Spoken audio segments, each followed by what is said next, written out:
ፀጉሯን ከኛ ጋር ነው የምታደርገው። ፀጉር ቤት ካልገባች ፀጉር ቤት ትገባለች።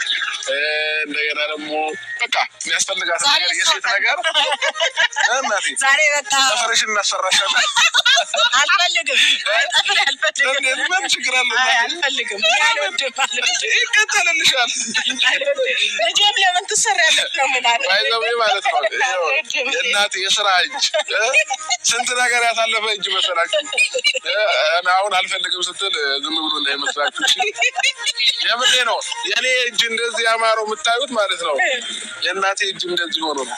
ስንት ነገር ለፍታ ስንት ነገር ሰርታ ባይዘው እናቴ እኛን ለማሳደግ ተጋሽዬም ጨምራ ያልሰራችው ስራ የለም። ብዙ ነገር ነው የሰራችው። ረጅም ዓመት ጉሊት ሰርታለች ገበያ ውስጥ። እናቴ ያልሞከረችውን ነገር ብነግራችሁ ይሻላል። ሁሉንም ነገር ሞክራለች እና እግዚአብሔርን የምላችሁ እና ዛሬ ላይ ቆሜ ሁሌም እግዚአብሔርን አመሰግነዋለሁ። ዛሬ ላይ እናቴ ረፊ እኛ አለንልሽ ብለናት በእኛ ኮርታ መኖሯ በራሱ ለእኔ ትልቅ ነገር ነው እውነት። እና እነዚህ ነገሮች ሳስብ ፈጣሪ ነው አመሰግነው ሁልጊዜ ማለት ነው። የምር እንደ ቀን ስራ ሰርታለች እናቴ። ሌላ ምንድን ነው እናቴ የሰራሽው? አልሰራሁትም። ይሄ ምንድን ነው? በየሀገሩ ትሄድ ነበር።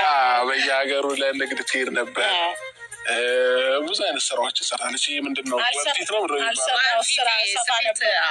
ሰፋ ነበር። አልሰራው ስራ የለም። በቃ ገበያ የተባለ ሁሉም ሰርቻለሁ። በቃ አይታችኋል አይደል እናቴ። እና ዛሬ ላይ እንደዚህ አምሮብን የምታዩት እናቴ ውበቷ ረግፎ ነው። ባይዘው ውበቷ